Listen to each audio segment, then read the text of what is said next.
El mensaje de hoy le he llamado el espíritu de Jezabel. Es una serie de mensajes que Dios ha puesto en mi corazón, siempre centrados en el principio. O sea, de regreso al principio. ¿Por qué digo esto?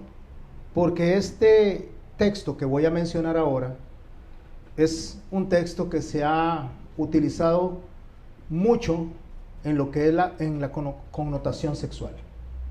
Y si bien es cierto que habla de fornicación, si bien es cierto que Jezabel se menciona en esa área, no es lo que el texto está diciendo. Hoy vamos a aprender y vamos a ir de regreso al principio para saber qué es lo que Dios puso en Apocalipsis capítulo 2 cuando mencionó a Jezabel. Oremos. Padre, en el nombre de Jesús, te damos gracias, Señor bueno. Te damos gracias por esta noche. Te damos gracias por la oportunidad que tenemos de reunirnos. Sabemos, Señor, que los tiempos son difíciles y cada día van a ser más difíciles. Ayúdanos a atesorar. Ayúdanos, como dijo nuestro hermano Alexis y nuestra hermana Milady, a ser agradecidos con el tiempo que tenemos y a saber, Señor, y a poder entender que dijiste que estamos en principio de dolores y que las cosas se van a poner más difíciles. Así, Señor, que ayúdanos a fortalecernos para que cuando los momentos sean difíciles podamos soportarlos, Señor, y podamos estar esperanzados en lo que tú vas a hacer en nosotros. En tu santo nombre te doy gracias, Señor. Bendícenos a través de tu palabra como siempre lo has hecho. Afina nuestros oídos, afina nuestros corazones y pon la palabra, Señor, en mi boca que viene directamente de ti, Señor. Úsame, Señor, como medio de comunicación en este día, en esta tarde, Señor, y te lo ruego en el nombre santo de tu Hijo. Amén. Jezabel. Creo que todos han escuchado ese nombre y creo que la mayoría lo asocia con algo sexualizado, por la forma en que se dice, por la forma en que se enseña. Jezabel está mencionado en la Biblia, el nombre como tal, 20 veces. 13 están mencionadas en Primera de Reyes. 6 veces está mencionada en Segunda de Reyes. Y en el Nuevo Testamento, una única vez. Y eso está en Apocalipsis capítulo 2, cuando Dios le da el mensaje a la iglesia de Tiatira. Le dice el Señor a Juan que escriba lo siguiente. Y si quieres seguirme, estamos en Apocalipsis capítulo 2, a partir del verso 18. Este es el mensaje a la iglesia de Tiatira. Leo. Y escribe al ángel de la iglesia de Tiatira: el Hijo de Dios, subraye eso, porque es Dios mismo, el Hijo de Dios, enviando este mensaje. No es un ángel, no es un pastor, no es un predicador, es Dios mismo el que está mandando este mensaje, y así de importante debemos de prestarle atención. El Hijo de Dios, el que tiene ojos como llama de fuego, o sea que hace un escrutinio en nosotros, que nadie lo puede engañar, que nosotros podemos decir por la boca lo que queramos, pero Él puede ingresar hasta nuestra mente, hasta nuestro corazón, hasta lo más profundo de lo que somos nosotros y ver realmente qué es lo que somos nosotros. Nosotros podemos aparentar lo que sea a las demás personas, pero a Dios nadie lo va a engañar. Entonces Él, que tiene ojos como llama de fuego, o sea que hace un escrutinio, y pies semejantes al bronce bruñido. El bronce significa sufrimiento, y bruñido, que es pulido, es sufrimiento al máximo. O sea, el varón experimentado en dolores y quebrantos nos está hablando a la iglesia de Tiatira en particular, pero por alcance a nosotros. Dice esto: yo conozco tus obras, amor y fe y servicio y tu paciencia, y que tus obras postreras son más que las primeras, o sea, son mejor que las primeras.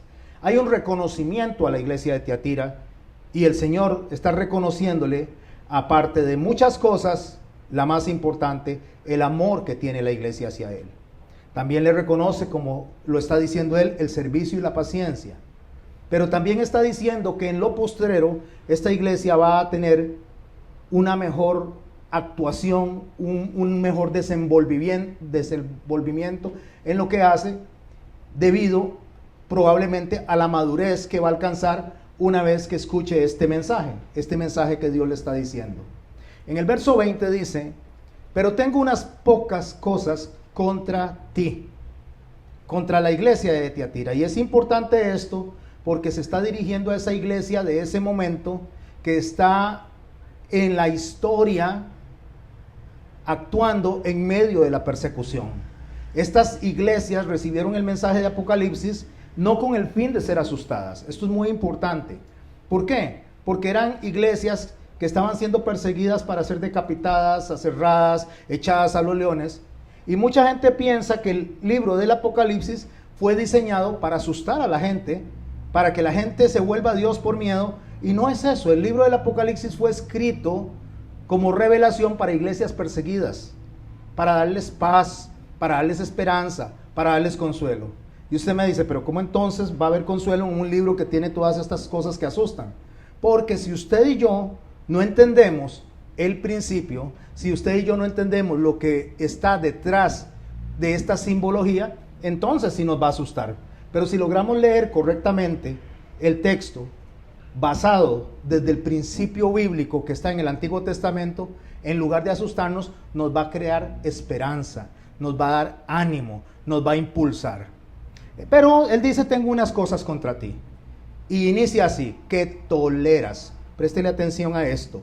Que toleras que esa mujer Jezabel, ahí empieza justamente el desarrollo de la enseñanza equivocada, porque se le atribuye a una mujer en particular y no a una figura que está utilizando el Señor. ¿Qué es lo que le dice a la iglesia que le reclama en cuanto a lo que le tolera a esta mujer? Que se dice, o sea, se llama a sí misma, no es que lo sea, sino que ella misma se pone ese título, se dice: profetiza, enseñe y seduzca a mis siervos. Esto es importante porque algunas personas dicen que es una mujer profetisa, y no, se dice a sí mismo, o sea, se autodenomina. Eso es cuando una persona se levanta y dice: yo soy pastor, y el Señor no le ha llamado para ser pastor. Eso es como una persona que se levanta y diga: mire, yo soy una persona que Dios me llamó en el área de la alabanza, y el Señor no le ha llamado en el área de la alabanza, o en cualquiera de las áreas, porque muchas personas podemos o podríamos estar ejerciendo algo sin un llamado, con pura emoción o con puro deseo. Y nosotros tenemos que hacer las cosas porque estamos convencidos en el Espíritu, no en nuestra mente, de que Dios quiere que hagamos eso. Y la mayoría de las veces lo que Dios nos pide que hagamos es lo que no queremos. A veces nosotros, para darle un ejemplo, cantamos lindísimo. No digo el caso mío, yo no canto nada bonito, pero tal vez cantamos lindísimo y entonces decimos: el Señor me llamó en esta área. Y resulta que no es el área en el que me llamó. Me llamó en el área donde yo tengo deficiencia, para poder demostrarme a mí que es Él el que opera en mí. Entonces debo de entender que cuando alguien se dice a sí mismo: yo soy esto, debería de consultar con el Espíritu Santo si realmente eso es lo que Dios le puso o no le puso a hacer. Bueno, pero esta mujer, comillas, o sea, la figura que profetiza y enseña, ¿a quiénes? A mis siervos, dice el Señor. ¿Quién es el que está hablando? El Hijo de Dios. Está hablando el varón experimentado en dolores y quebrantos. Esta mujer seduce a mis siervos. Ahí es donde viene la connotación sexual. Ahí es donde viene donde la gente dice: no, este es un asunto de una mujer que provoca a los hombres para que estos hombres caigan a través de sus encantos, y empiezan a darle ciertas connotaciones a mujeres que llegan muchas veces a la congregación, las acusan de seductoras, incluso las demonizan, y no es esto lo que está diciendo el texto. Y hay personas, especialmente mujeres, y voy a recalcar mujeres, porque es a la que se le dice: mire, esta mujer lo que anda es provocando a todo mundo. Y le digo a mis hermanos que nosotros tenemos que tener mucho cuidado con eso, porque nosotros no sabemos de dónde la persona está saliendo y el proceso que esta persona va a llevar de cambio. Probablemente al principio, cuando empieza a llegar a la congregación, esta persona apenas está medio conociendo, medio picando el huevito, apenas pegando el piquito, y apenas va a ir dejando cosas por sí misma. Y nosotros pretendemos que una persona que se sentó en nuestra congregación por primera vez, entonces inmediatamente se comporte como Pablo, que se comporte como Pedro, o se comporte tal vez incluso hasta como el mismo Señor Jesús, cuando es un proceso el que todos debemos de llevar. Es un proceso. Yo no hablaba, yo no pensaba, yo no veía las cosas como las veo ahora. Hay un proceso donde yo antes era una persona, hoy soy otra y mañana voy a ser una diferente conforme voy acercándome a lo que el Señor me enseña. Entonces dice que esta mujer seduce a los siervos a fornicar y a comer cosas sacrificadas a los ídolos. ¿Qué es el reclamo? Fornicar y comer cosas sacrificadas a los ídolos. Y dice el verso 21, y le he dado tiempo para que se arrepienta. Vea qué importante esto, porque cuando usted o yo demonizamos algo, no estamos leyendo que está hablándole a un grupo de personas que tienen la posibilidad de arrepentirse.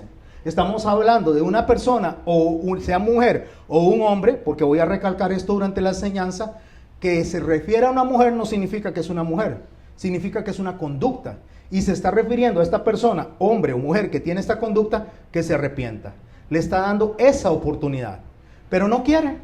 Lo que significa que sí puede arrepentirse, pero no toma la decisión de arrepentirse. ¿De qué? De su fornicación. El verso 22, el Señor da una sentencia y dice: aquí yo la arrojo en cama, en gran tribulación, a los que con ella adulteran, si no se arrepienten de las obras de ella. ¿Qué está diciendo? Tiene la oportunidad de arrepentirse, pero si no se arrepiente, la voy a arrojar a pasar por un proceso para que llegue al arrepentimiento. Al contrario, en lugar de ver una condenación ahí, debemos de ver misericordia. Porque lo que el Señor está diciendo es que está teniendo misericordia con estas personas o esta persona que tiene esa conducta con el fin de que se arrepienta, lo cual no hace, no porque no puede, sino porque no quiere, porque no ha tomado la decisión. Verso 24. Pero a vosotros y a los demás que están en Tiatira, a cuantos no tienen esa doctrina, subraye eso, esa doctrina, esa enseñanza, y no han conocido lo que ellos llaman las profundidades de Satanás. Yo os digo, no os impondré otra carga, pero lo que tenéis, retenerlo hasta que yo venga. Ahorita hablamos de eso de las profundidades de Satanás y vamos a hablar a qué se refiere el Señor con eso. Porque yo necesito irme al principio, necesito oírme cómo lo aborda el Señor a través de los escritos, porque ahí nos mandó Él a los escritos, a los profetas, a los salmos, para poder entender lo que el Señor dice en cada uno de sus enseñanzas en el Nuevo Testamento. Y concluye: al que venciere y guardare mis obras hasta el fin, yo le daré autoridad sobre las naciones y las regirá con vara de hierro y serán quebradas como vaso de alfarero, como yo también he recibido de mi Padre, y le daré la estrella de la mañana. El que tiene oído, oiga lo que el Espíritu dice a las iglesias. Esto que dice, el que tiene oído, que oiga, parecería como extraño, ¿verdad? Porque si yo le digo a ustedes, el que tiene boca que hable, el que tiene oído que oiga, o el que tiene ojo que vea, para efecto de nosotros decía, como que esto redunda, o sea, no tiene sentido. Bueno, en un hebraísmo, el que tiene oído que oiga, lo que significa, el que escucha y entiende lo que estoy diciendo, póngalo en práctica. Eso es lo que significa la frase. Cuando el Señor dice, el que tiene oídos que oiga, lo que significa es, escuchó, entendió, entonces obedezca, entonces póngalo en práctica. Empecemos por preguntarnos quién es esa mujer. Porque muchas personas dicen que la mujer es la esposa de un pastor. La esposa de un pastor que seduce al pastor y entonces que gobierna a la iglesia a la espalda del pastor. Podría ser, pero no es lo que vamos a aprender hoy. Cuando digo podría ser, es porque la conducta podría tenerla la esposa de un pastor, la podría tener el pastor, la podría tener alguna mujer de la congregación o la podría tener un hombre de la congregación. Al final de cuentas, nosotros tenemos que entender que la referencia de esta conducta podría abarcar a cualquier persona. Ya en este punto, yo les invito a ustedes a que nos identifiquemos con el mensaje. No se lo tiremos a otra persona. Esto no es para mí, esto es para otro, porque están hablando de Jezabel. Y Jezabel era casi, voy a decir, como muchas personas piensan, casi una prostituta. Y no es así, mis hermanos. No es lo que el Señor está enseñando acá. Otros dicen que es una mujer de la congregación cualquiera que entra para hacer caer a los pastores. Básicamente, en el arte de la seducción, llega y envuelve a los pastores y entonces le corta la cabeza a las iglesias a través de la seducción hacia el pastor. Podría ser otra vez, pero no es lo que dice el texto. Y otros dicen que es una figura dominadora, terca, de una personalidad fuerte que controla en las casas, que controla en la iglesia. O sea, es aquella mujer detrás del trono, aquella mujer que domina al esposo, que domina en la casa y que a través de la seducción y de la manipulación hace las funciones que le tocaría hacer al esposo. Ahí todavía nos podemos acercar un poquito más. Entonces, ¿cuál es la enseñanza? ¿Cuál es la doctrina? La doctrina está en que enseña, recuerde, enseña a los siervos, y estas personas están metidas en lo que se conoce como las profundidades de Satanás. Ahí está la clave. La clave está en las profundidades de Satanás, porque eso es lo que enseña y esto es lo que estas personas están aprendiendo. Están aprendiendo una serie de cosas que es una doctrina que los mete, los sumerge en lo más profundo de Satanás. Para yo entender qué son las profundidades de Satanás, necesito ir a algún texto que me diga qué referencia hay en cuanto a las profundidades de algo en la Biblia, refiriéndose a conducta. Si yo voy a Romanos 11, en el verso 33, tengo una referencia de cuando la Biblia aborda las profundidades de una conducta. Escucha lo que dice Romanos 11:33. Oh profundidad de las riquezas, la sabiduría y de la ciencia de Dios. Me estoy explicando. Oh profundidad, o sea, qué tan profundo es. Cuando habla de profundo es inalcanzable, es incomprensible. La riqueza, la sabiduría y la ciencia de Dios. Cuán insondables, esta palabra insondables es profundo. Cuán profundos son sus juicios e inescrutables, lo cual significa que no se pueden medir sus caminos. Ahora vea el verso 34, porque ¿quién entendió la mente del Señor? Ahora entendemos que son las profundidades de Dios. Las profundidades de Dios es la mente de Dios. ¿Quién puede tener la capacidad de entrar a la profundidad de cómo Dios piensa? Nadie. Nos devolvemos al texto anterior. Las personas que han aceptado la doctrina y las profundidades de Satanás. ¿A qué se está refiriendo? A la mente de Satanás, el que se ha enrollado, el que se ha sincretizado, el que se ha unido a la forma de pensar el enemigo. Ve qué interesante, porque estamos hablando en tiempos de apostasía, estamos hablando en tiempos de persecución. Eso es lo que está haciendo justamente el libro de Apocalipsis, llamando la atención a ciertos periodos de tiempo donde la mente de las personas está centrada y concentrada en cómo Satanás piensa. Eso fue lo que le dijo el Señor a Pedro cuando Pedro le dice: Maestro, tal cosa no te acontezca. Él le dijo: apártese de mí, Satanás, porque piensas en las cosas de los hombres y no en los cielos. Es como pienso, es como está mi mente. Por eso él termina diciendo: ¿quién le dio a él primero para que le fuese recompensado? O sea, ¿quién le puede enseñar a Dios? ¿Quién le puede explicar a Dios? Ahora, entendiendo que no nos está hablando a nosotros, sino a esas 7 iglesias, pero que esas 7 iglesias nos van a referir una conducta nuestra en la actualidad, pero primero tengo que ver qué le estaba diciendo a esas 7 iglesias. ¿A dónde está él haciendo el reclamo para que estas personas recapaciten en lo que está haciendo? Nosotros estamos básicamente en la iglesia de Tiatira, pero voy a hacer un repaso muy rápido, sin mencionar todas las iglesias, básicamente el reclamo y la solicitud. A Éfeso le dice: tengo contra ti que has dejado tu primer amor. ¿Qué es dejar el primer amor? Como predicaron mis hermanos, es que cuando yo vengo y me encuentro con el Señor, quiera devolverme a mi vida pasada, quiera devolverme a lo que era. No, ya cuando yo estoy con el Señor, me enamoro de Él, me entrego a Él y soy de Él y no debería de anhelar nada más, ni del pasado, ni del futuro, ni de nada. Debería anhelar única y exclusivamente a Él. Eso es como cuando las personas son novios al principio, que quieren pasar desde la mañana hasta la tarde hablando por teléfono, y no importa cuánto les cueste, y verse todo el tiempo, y no importa si llueve o no llueve. Vean, mis hermanos, a veces yo me pongo a pensar, si las personas les está costando desplazarse ahorita que es verano, ¿cómo va a ser cuando sea invierno? Cuando esté lloviendo.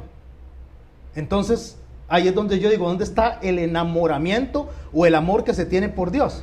Porque yo le aseguro a ustedes que si ustedes, los varones, estuvieran de novios con sus esposas, ustedes van bajo la lluvia, bajo como sea, no les importa si les duelen los pies, no les importa si no tiene plata, no les importa si tienen que caminar 3, 4, 5, 10 kilómetros, pero voy a ir a verla.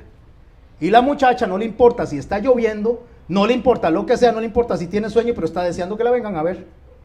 Eso es justamente el primer amor. El primer amor es aquella conducta que nos asombra, aquella conducta que nos hace sentirnos a nosotros tan conectados que usted dice, yo no quiero perderme pero ni un segundo de hablar con esa persona. Como debería ser para nosotros la oración. Deberíamos estar anhelando orar. Pero hay gente que ora, gracias, te pido, amén, y ya se acostaron a dormir. ¿Por qué? Porque no hay un enamoramiento, no hay un deseo de orar. Hay gente que ve la oración como una carga porque no aman a Dios como deberían de amarlo. No digo que no lo aman, sino como debería de amarse. Entonces el Señor viene y le dice eso a la iglesia de Éfeso. Dice, tengo eso contra ti, has dejado tu primer amor. Recuerda, por tanto, de dónde has caído y arrepiéntete. Venimos ya con dos iglesias a las cuales les llama la atención de su conducta y les dice que se arrepiente. A Pérgamo, ¿qué le dice? Tengo unas pocas cosas contra ti, que tienes ahí a los que retienen la doctrina, enseñanza. ¿Cuál es el reclamo? Que está tomando la enseñanza de Balaam, que enseña a Balac a poner tropiezo ante los hijos de Israel. ¿Qué es lo que la gente estaba buscando? ¿Qué es lo que la gente estaba siguiendo? Enseñanzas que les hacían tropezar, pero no les importaba porque les gustaban más las enseñanzas que lo que Dios les pedía o lo que Dios les demandaba. Por eso nuestro Señor Jesucristo dice que amaron más las tinieblas que la luz, porque sus obras eran malas, y amaron más sus obras. ¿Prefirieron qué? Crucificarlo antes de cambiar.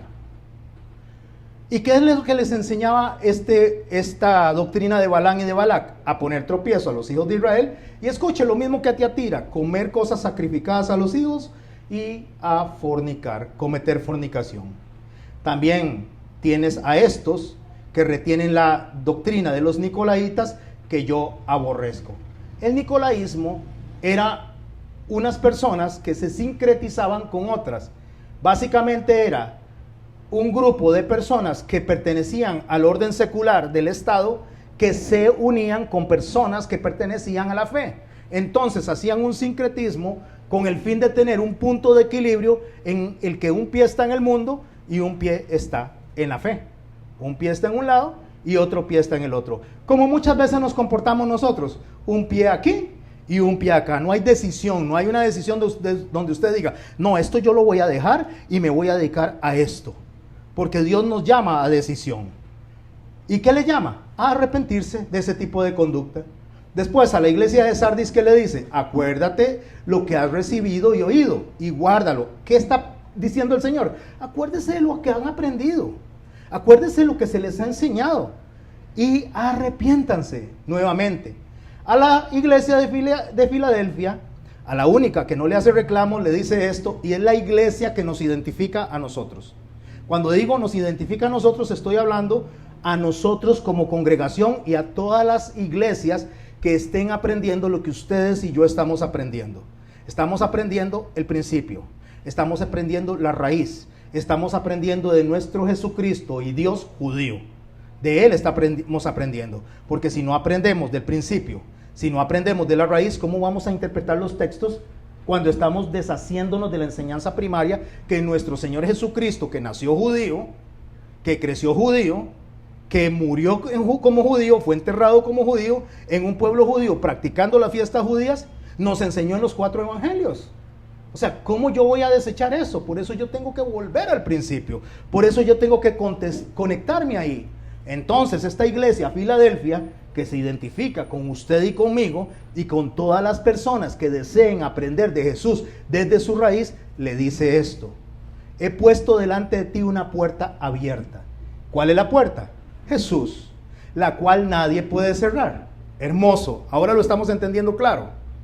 Porque aunque tienes poca fuerza, porque no es mucha la gente que aprueba lo que hacemos nosotros, porque lo que hacemos nosotros a la hora de estudiar las cosas desde el principio, hace que nos acusen de judaizantes, hace que nos acusen de personas que más bien nos estamos volviendo atrás, cuando no es así.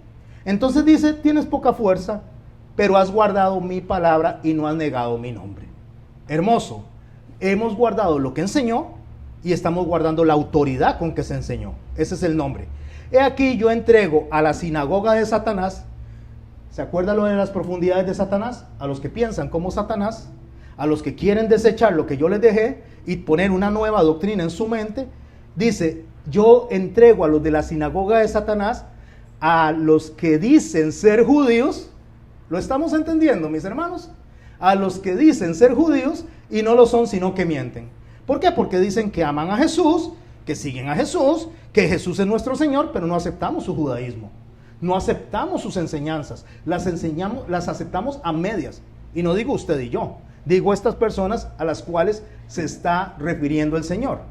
A estas personas que se dicen ser judíos y no lo son, sino que mienten. He aquí, yo haré que vengan y se postren a tus pies, de la iglesia, y reconozcan que yo te he amado. Por tanto, guarda la palabra, enseñanza, con paciencia, y yo también te guardaré a la hora de la prueba que ha de venir sobre el mundo entero. ¿Saben cuál es la hora de la prueba? La gran tribulación. Entonces dice: como ustedes me logran reconocer, como ustedes me logran identificar, como ustedes realmente pueden ver en el paso de los tiempos las profecías cumplidas, y ustedes están atendiendo lo que yo digo, los voy a guardar de la hora de la prueba. ¿Que ha de venir a dónde? Al mundo entero. Para probar a los que moran sobre la tierra. He aquí, vengo pronto. Retén lo que tienes, enseñanza, para que ninguno tome tu corona. Eso es lo que le dice a la iglesia justamente de Filadelfia, que se identifica con nosotros. Y termina con la iglesia de la Odisea, que nos enseña a nosotros de decisión. Verso 17 dice: pero por cuanto eres tibio y no frío ni caliente, te vomitaré de mi boca. Capítulo 3 de Apocalipsis, verso 17. ¿Qué es lo que está diciendo? Por cuanto eres frío o caliente, por cuanto eres tibio y no eres frío o caliente. Lo que está diciendo: porque no eres decidido. Porque un día dices que sí, otro día dices que no. Porque un día estoy, aquí, Señor, yo te amo, Señor, yo moriría por ti. Y al día siguiente: ay, no, Señor, no, así tanto no. O sea, no me pidas eso. O sea, un día estamos que damos la vida por Jesús y otro día no queremos ni saber del Señor. Esto es lo que le está diciendo: sean personas de decisión, sean personas de determinación. Ustedes no pueden andar un día súper elevados y otro día en el suelo. Ahora, la pregunta es: ¿somos así? Sí, somos así. ¿Y cómo podemos evitar ser así? Tomar una determinación. ¿Cuál determinación puedo yo tomar? Ejemplo: si me siento triste y no quiero venir a congregarme, yo voy a venir aunque me sienta triste. No es que no me sienta triste, es que voy a hacerlo aunque me sienta triste. Es que no puedo ir porque tengo restricción, pero hay autobuses. ¿Por qué entonces otras personas en el planeta viajan en autobús y nosotros no podemos viajar en autobús? ¿Qué es que nos hace más especiales que esas personas? O sea, simplemente es salir más temprano, tomar el autobús y tener la determinación de decir: nada me va a detener a ir a congregarme y adorar al Señor. Pero vamos a empezar a escuchar excusas y excusas y excusas. Y estas excusas vienen de nosotros mismos. Y un día, mis hermanos, vamos a desear no haber tenido esas excusas. Ninguna de esas excusas, porque un día no nos vamos a poder congregar. Déjeme recalcar esto, por favor. Un día no nos vamos a volver a congregar y no está muy lejos. Un día no vamos a poder predicar y no está muy lejos.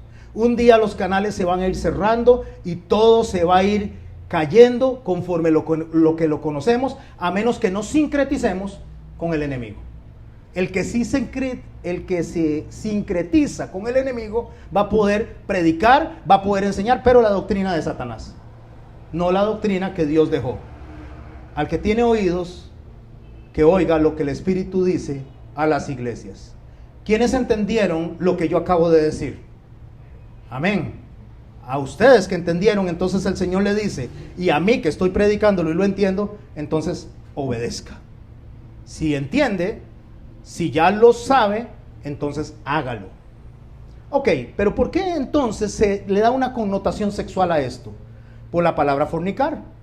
Porque fornicar son relaciones ilícitas entre una persona no casada. Porque adulterar son relaciones sexuales ilícitas entre personas casadas. Así que tenemos que hacer la diferencia. Por eso es que María y José estaban en un problema. Porque en el judaísmo, el esposorio es igual que el desposorio. El esposorio es el compromiso. Es cuando la persona dice, nos vamos a casar. Todo noviazgo que inicia, debe iniciar con propósito. Si hay un noviazgo que inicia sin propósito, eso no es de Dios. Por lo tanto, cuando una persona, un hombre le dice a una niña, a una jovencita, ¿quiere ser mi novia? Es porque quiere que sea su esposa. Y si no quiere eso, entonces ni le preste atención, porque lo que está haciendo es jugando. Cuando una persona le dice, cuando un hombre le dice a la jovencita, quiero que seas mi novia, tiene que estar pensando que lo que quiere es matrimonio. Pastor, pero eso es demasiado exagerado. Es que no se van, ¿y cuándo se van a conocer? Necesitan conocerse. Conózcanse antes de decirle que sí, que sean novios. Sean amigos primero. Compartan como amigos primero. Y una vez que ya se conocen como buenos amigos, verán si quieren casarse. Pero una vez que le dice, sí, sea mi novia, debe ser con propósito. Porque Dios no juega, Dios no le dice a nosotros, sea mi novia. Porque Dios nos dijo, sea mi novia para ser la esposa. Porque cuando el Señor venga, va a venir por su novia para hacerla su esposa. Y en el momento que nos sella con el Espíritu Santo, no hay para atrás. Él dice, ahora sí, estamos casados, aunque no nos hemos casado. Eso fue lo que pasó con María, estaba comprometida con José. Y queda embarazada del Espíritu Santo. Entonces José le quiere dar carta de repudio. La quiere quitar para que no la apedreen, porque entonces era considerado como si fuera el adulterio en ese tiempo. Porque el compromiso de matrimonio era como si estuvieran casados. De ahí el ángel tuvo que venir a decirle a José, no le des carta a María de repudio, porque lo que tiene es del Espíritu Santo. Ha sido concebida por el Espíritu Santo y José la recibe. Porque sabe que es hijo de Dios y que indiferentemente de si él no puso el cigoto ahí, hay un propósito y él amaba a Dios y María amaba a Dios. Ok, entonces esa rigurosidad es la que nosotros tenemos que entender en lo que está sucediendo en las iglesias y lo que Dios está reclamándole a esa mujer Jezabel, que no es una persona, es un grupo de personas, aunque podría ser la conducta de un individuo en particular. Pero si nosotros estudiamos a Jezabel desde el contexto histórico del Antiguo Testamento, nos vamos a dar cuenta que la fornicación es una referencia a la deslealtad, como lo menciona Jeremías en el capítulo 2, Ezequiel en el capítulo 16, Oseas desde el capítulo 1 hasta el capítulo 3. Lo puede leer en casa. Es una referencia a deslealtad. Cuando Gomer se va a fornicar, está hablando de deslealtad, está hablando de darle la espalda, está hablando de traición. ¿Traición a qué? En el contexto de la iglesia que estamos estudiando, traición a la enseñanza, a lo que se le ha enseñado. ¿Quiénes hacen eso? Un grupo de personas que ejercen una influencia dentro de la iglesia, porque esos son mis siervos, a los que se está refiriendo, ejercen una influencia a mis siervos y influye para que cometan idolatría e inmoralidad. ¿Ve qué hermoso es entender el texto de la manera correcta? O sea, básicamente lo que el Señor está diciendo en términos es de fornicación y adulterio, es el mezclarse y aceptar conductas que Dios rechaza para poder recibir y satisfacer anhelos personales. Entonces yo acepto lo que me están enseñando porque me satisface lo que yo quiero, porque me gusta lo que me están diciendo. Entonces, como me gusta lo que me están diciendo, esto yo lo recibo, aunque a Dios no le agrade. Pero por lo menos me hace sentirme bien con lo que estoy haciendo. Los israelitas mantuvieron durante mucho tiempo durante muchos siglos una relación más o menos amor y odio con los fenicios. Estos fenicios eran básicamente, tenían un enjambre, o sea, una cantidad enorme de dioses. Eran politeístas. Era contrario al pensamiento judío de Israel, la forma en que ellos actuaban, los fenicios. ¿De dónde viene Jezabel? Pero ¿qué hicieron ellos? Debido a que había una necesidad de controlar lo que era el área marítima, o lo que se conocía como la Vía di Mari, ellos se sincretizaron con los fenicios para poder tener el control económico y para poder recibir los favores económicos en su tierra, al igual que los dos polos, tanto al norte como al sur, estaban recibiendo. Era un asunto de unirse. Unámonos nosotros para poder recibir la parte económica y para poder sostenernos. Era un tipo de matrimonio, era una alianza estratégica, porque las mujeres en esos tiempos se usaban y se les enseñaba el arte de la política, o sea, el arte de la manipulación. ¿Para qué? Para que se casaran con otro hombre que era un rey de un reino distante y hacían una alianza, como la hizo David con muchas mujeres, como la hizo Cleopatra, como la hizo Herodías, alianzas estratégicas donde la mujer tenía el arte de la manipulación bien dominado para hacer que el hombre hiciera lo que su padre quería que hiciera cuando la mandó a casarse con ese rey. Por lo general, los reyes grandes, los reyes más fuertes, mandaban a sus princesas y las casaban con reyes chiquitillos, con reyes un poquitillo como no tan habilidosos, y dejaban que esta mujer moviera ese reino con el arte de la manipulación, no con el sexo, mis hermanos y mis hermanas, porque estos reyes tenían concubinas cualquier cantidad, igual como Salomón tenía un montón de esposas. Entonces la parte sexual no era la que era el fuerte de ellas, era la manipulación, cómo hablo, cómo digo, cómo hago las cosas, cómo ejerzo este control. Cleopatra, Herodías, y vaya pensando en muchas mujeres de la antigüedad, cómo formaban parte de un reino con un rey para llevar a estos reyes a cometer cosas, de hecho, impulsar a cosas que Dios no quería. Bueno, estas mujeres eran poderosas, sumamente sagaces. Este tipo de mujeres tomaban posiciones de autoridad, tomaban el poder que no les correspondía y usaban la manipulación por su personalidad carismática y terminaban dirigiendo el reinado que era competencia del rey y no de la reina. Así es como funciona Jezabel. Así es como Jezabel hizo que su esposo Acab, incitándolo, según Primera de Reyes capítulo 21, lo incitó a pasar los límites puestos por Dios, a terminar haciendo cosas que Dios no aprobaba. Eso fue lo que hizo Jezabel. En segunda de Pedro, en el capítulo 2, versos 18 al 19, podemos tener una luz de lo que significa este tipo de conducta.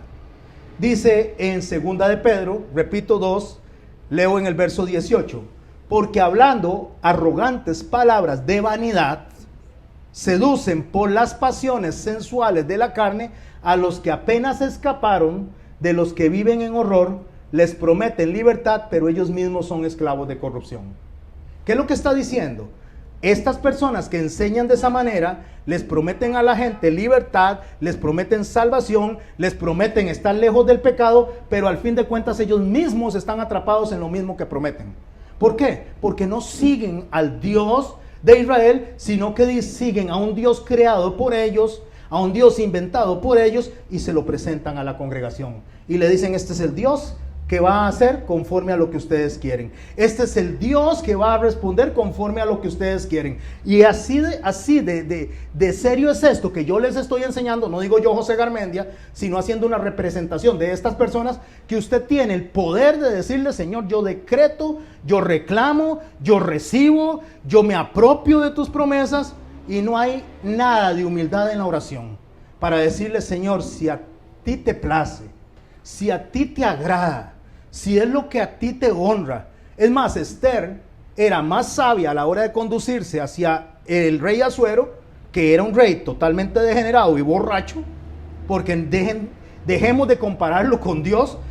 Asuero no representa a Dios para nada. Asuero un hombre totalmente malo, pueden leer la historia de Esther, pero Esther se le acercaba a este hombre y le decía, Señor rey, si te aplace, si te agrada, si esto te honra. Era una mujer astuta a la hora de acercarse al rey.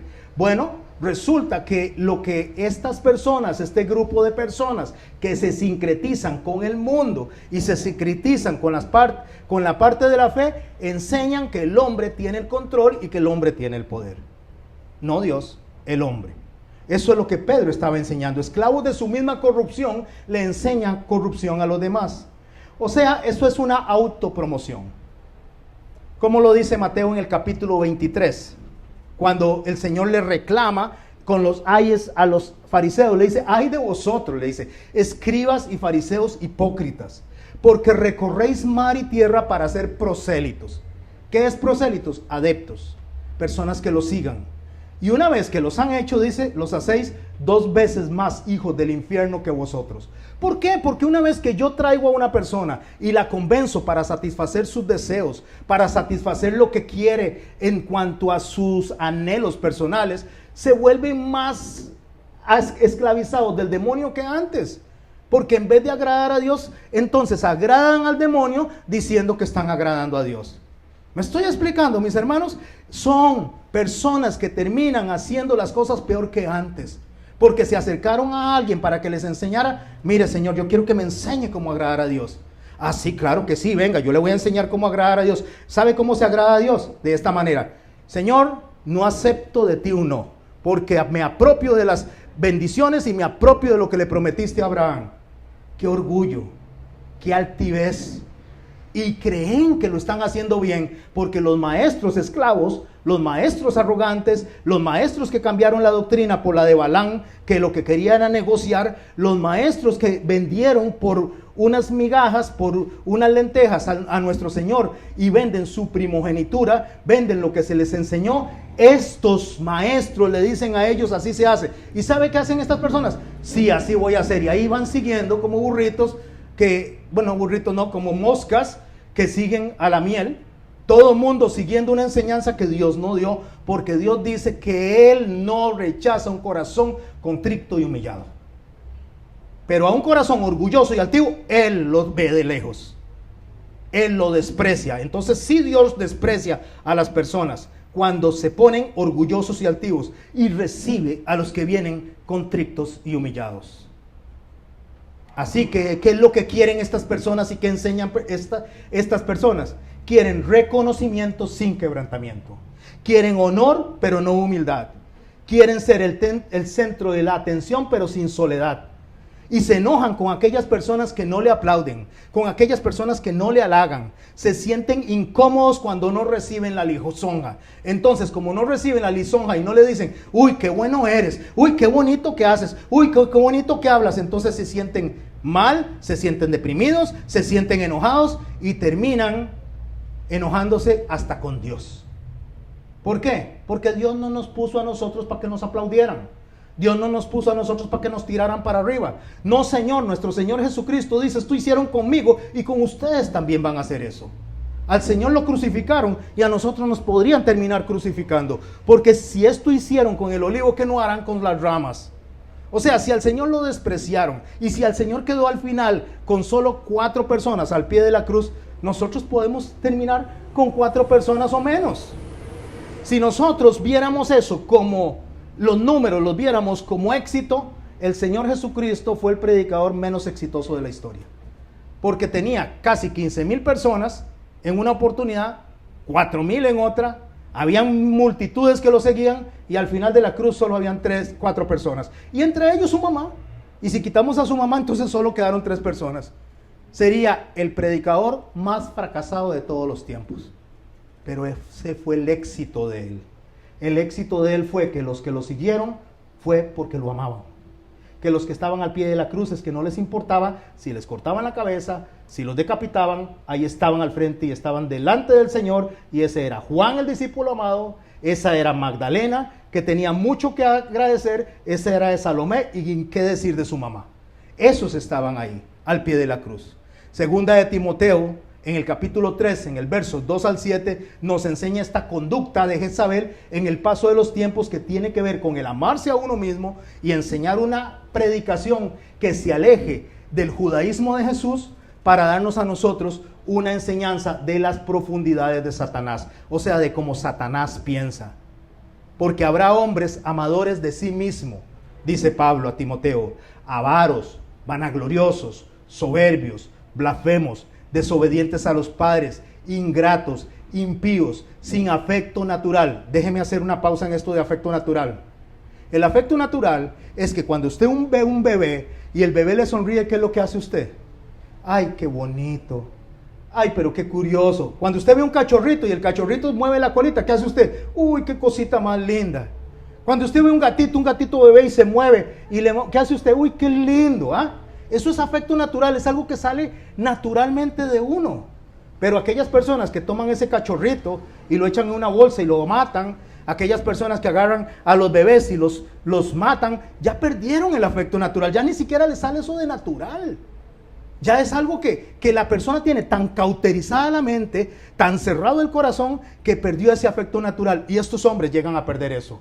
Llegan a perder a tal grado que no les importa si las personas están yendo al infierno con tal de satisfacer sus propios deseos. Perdieron ese afecto natural, ese afecto que dice: yo no voy a hacer esto porque estoy perjudicando a las personas. No les importa, solo les importa su propio beneficio económico, tal vez de rango, tal vez de aplauso. Es lo único que les importa. Y para tener eso necesitan personas y multitudes, si se fijan en los números. Entonces tienen una predicación light, una predicación complaciva, una predicación que le diga al oído de la persona y los arrulle en el oído, le levante el ego a las personas, y esa predicación genera multitudes. Pero una predicación que sea confrontadora, de arrepentimiento, de recordar que tenemos que sostener lo que Jesús nos enseñó, genera que la gente emigre, genera que las iglesias se disminuyan. Pero déjeme decirle, al pie de la cruz estaban los que tenían que estar. Y cuando alguien predica con fuerza, con poder del Espíritu Santo y llamando a la reflexión, llamando al arrepentimiento, van a estar los que tienen que estar. Ni uno más, ni uno menos. Pero estas personas implacables, calumniadores, interperantes, crueles, aborrecedores de lo bueno, traidores, impetuosos, amadores de los deleites más que de Dios, que tendrán apariencia de piedad pero negarán la eficacia de ella, a estos evita. Hermanos, si ustedes ven que hay alguien predicando para satisfacer su oído, si hay alguien que está predicando para que usted les aplauda, si hay alguien predicando para que usted se sincretice con ellos y no con Dios y no con Jesús, a estos evita. A estos evita, y recalco, a estos evita. Si yo le predico algo a usted para que usted esté contento conmigo y no se sienta molesto con lo que estoy diciendo, evíteme. Porque yo debo predicarle algo a usted para que usted se integre con Jesús, aunque se enoje conmigo. A mí me importa poco que se enojen conmigo. Lo feo es que Dios se enoje con ustedes y que se enoje conmigo por no predicar lo que Él puso en mi boca. Porque de estos que se meten a las casas y llevan cautivas a las mujercillas, subraye eso, mujercillas, cargadas de pecado y arrastradas por diversas concupiscencias, estas siempre están aprendiendo y nunca pueden llegar al conocimiento de la verdad. ¿Qué son mujercillas en la Biblia? Las mujercillas a las que él se refiere, se está refiriendo también a una conducta. Cuando está hablando de estos hombres malvados, que son interperantes, que son amadores de sí mismos, está hablando de una conducta también. Puede ser un hombre o puede ser una mujer. De la misma manera, cuando habla de Jezabel, puede ser un hombre o puede ser una mujer. Puede ser un individuo o un grupo de personas. Es una conducta. Es una forma de conducirse. Por eso a estos hombres malos, amadores de sí mismos, dice que los evite. Porque estos hombres lo único que buscan es a esas mujercillas para que los sigan. Y recuerde, quite de la mente y no sexualice la palabra mujercillas. Piense, sea hombre o sea mujer, siguiendo a un individuo. Por eso es que para eso tenemos que irnos al principio y hablar de Jezabel. Jezabel en el capítulo 19, en el verso 1, ahí empieza una historia donde Acab le cuenta a Jezabel lo que hizo Elías, que mató a 400 sacerdotes. Creo que la historia la conocemos la mayoría. Entonces él le cuenta a Jezabel todo lo que hizo Elías y cómo había degollado, dice el texto, a todos los profetas de Baal. Y Jezabel le manda un mensaje a Elías y le dice: si tú eres Elías, yo soy Jezabel. ¿Sabe cómo le está diciendo? Si usted es importante, yo soy importante también. Si usted cree que usted puede hacer eso, yo también. Si usted cree que yo me voy a quedar callada, olvídese de eso. Si usted cree que yo voy a dejar que usted haga estas cosas, olvídese de eso.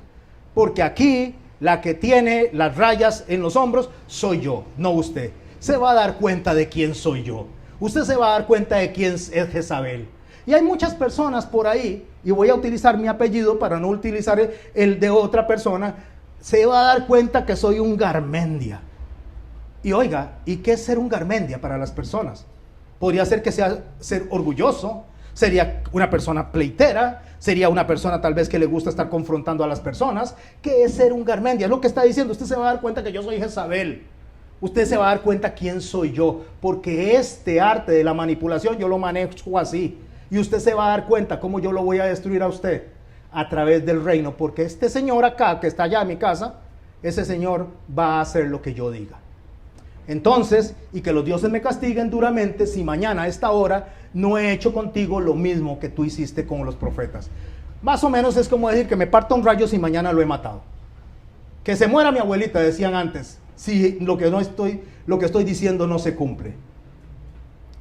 En Primera Reyes, en el capítulo 21, inicia una narración que continúa con un episodio muy dramático en la vida de Jezabel en cuanto a la conducta de ella de manipulación.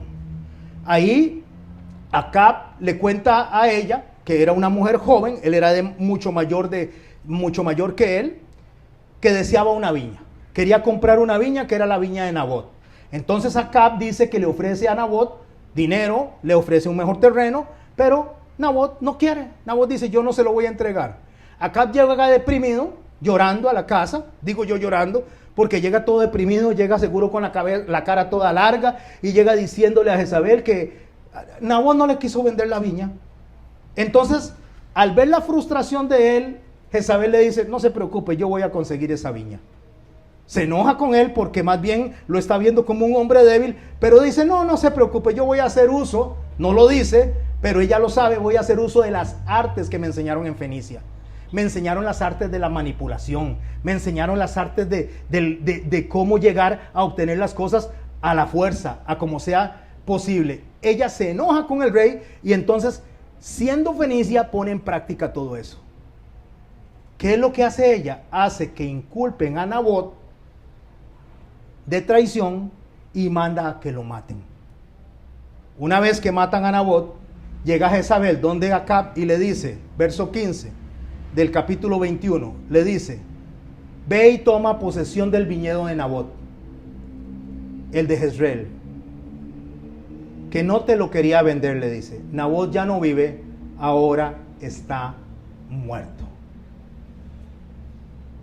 Vean, mis hermanos, para ir cerrando este mensaje de hoy, y para que entendamos quiénes son las mujercillas a las cuales Jezabel enseña como siervos, los hombres malos y vanidosos enseña como siervos, ya vimos quién es el que enseña, el deseo que tiene y cómo se aleja de la enseñanza verdadera de Dios con el fin de satisfacer a su público y satisfacerse a él mismo, para tener números, para tener bancas llenas, para tener templos grandes, porque están pensando en los números y no en la formación. Están pensando en la cantidad y no en la madurez de la persona para con el Señor. Estas personas que son los malos, que son determinados en Jezabel en un entorno de apostasía, porque ya lo vimos, estas personas están enseñando las profundidades de Satanás. Por eso es que Jezabel es alguien que empieza enseñando las profundidades de Satanás. ¿Qué es enseñar la profundidad de Satanás? Es enseñar lo que Dios no enseñó. Es agarrar la predicación y acomodarla a satisfacer el oído de cada individuo. Esa es la profundidad de Satanás. Enseña a tomar el trono del esposo. O sea, enseña a que toma la posición que no le toca. Habla en lugar del esposo, escribe en lugar del esposo, enseña en lugar del esposo, pone el sello en lugar del esposo, porque eso fue lo que hizo. Ella puso un sello para que mataran a Nabot. Todo lo hace como si fuera el esposo. ¿Y el esposo qué es lo que hace? O sea, ¿qué está haciendo acá? Allá, dejando que ella sea la que tome las decisiones. Pero recuerde, por favor, subraye, no es una mujer, es una conducta. Es una conducta. Eso puede ser un hombre o puede ser una mujer que esté usurpando el trono de alguien, o esté usurpando el llamado de alguien, o esté usurpando la autoridad de alguien. Me estoy explicando con eso, mis hermanos, y eso se puede dar en una casa, eso se puede dar en una iglesia, eso se puede dar en una fábrica, eso se puede dar en cualquier lado. Por eso, cuando comencé, yo dije, preguntémonos si nosotros, en alguna medida, tenemos algún tipo de conducta como este. Porque este es un llamado no para un individuo, este es un llamado para su iglesia, a la cual le dice, cambie esa conducta. Es a la iglesia, y eso nos incluye a usted y a mí. Pero ¿qué es lo que es Jezabel? Presa de sí misma, reconocimiento de figurar, esa autorrealización que ella quiere. Si tú eres Elías, yo soy Jezabel. ¿Y las mujercillas? ¿Cuáles son las mujercillas? Las mujercillas son las víctimas que son enseñadas por esos malos hombres. Son los receptores de la enseñanza. Son designadas como mujercillas porque describe a esas personas, pero no son del sexo femenino. Pueden ser femeninas o pueden ser masculinas. Pero como los hombres malos actúan mal, las mujercillas actúan mal. Igual le va a pasar la factura a Dios a los predicadores que no enseñan su palabra correctamente, como a los que la reciben y la atesoran. Porque estamos obligados delante de Dios a tomar este libro y escudriñar lo que cada persona dice al frente de nosotros. Y yo le digo, mis hermanos, que como los habitantes de Berea, usted tiene que ir a su casa a escudriñar qué fue lo que yo dije. Porque esa es su responsabilidad delante de Dios. Usted no puede agarrar y tomar lo que yo estoy diciendo y atesorarlo sin pasarlo por la Biblia. Sea quien sea el predicador, usted tiene que ver que sea consecuente con lo que Dios dice. No es un mensaje de una mujer que está tratando de seducir para llevar a la cama a un pastor. Podría ser, pero no es. No es un mensaje donde la mujer está tratando de seducir al hombre para gobernar al hombre. Podría ser, pero no lo es. Es un mensaje donde le está diciendo a la iglesia que enseñe lo que tiene que enseñar, y le está diciendo a la iglesia que una vez que lo que aprende es consecuente a Dios, que lo haga. Que tome una decisión. Porque Dios no quiere personas tibias. O somos o no somos, pero no somos a medias, porque nos vomitará de la boca. Lo que el Señor nos está llamando la atención hoy en este lugar es hacer como Él quiere que seamos, así nos quedemos solos. Así sea solo 4 personas al pie de la cruz, vamos a predicar lo que Dios quiere que se predique. Vamos a orar. Padre, en el nombre de Jesús te damos gracias. Bendecimos esta noche, Señor, y bendecimos tu palabra. Te damos gracias por la fuerza que tiene. Te damos gracias, Señor, por la forma en que nos llama la atención. Ayúdanos a no sentirnos exentos, Señor, del reclamo. Ayúdanos a no sentirnos exentos de la llamada de atención. Ayúdanos, como dice Pablo, a no pensar que estamos firmes, porque podemos caer en cualquier momento. Ayúdanos, Señor, a no importarnos lo que tengamos que caminar, lo que tengamos que hacer para escuchar tu palabra verdadera, Señor. Ayúdanos a no negociar eso, Señor. Ayúdanos a ser personas, Señor, consecuentes entre lo que decimos que somos y lo que hacemos. En el nombre de Jesús, en tu santo nombre, Señor, te damos gracias y bendecimos esta noche. Amén, Señor. Amén y amén.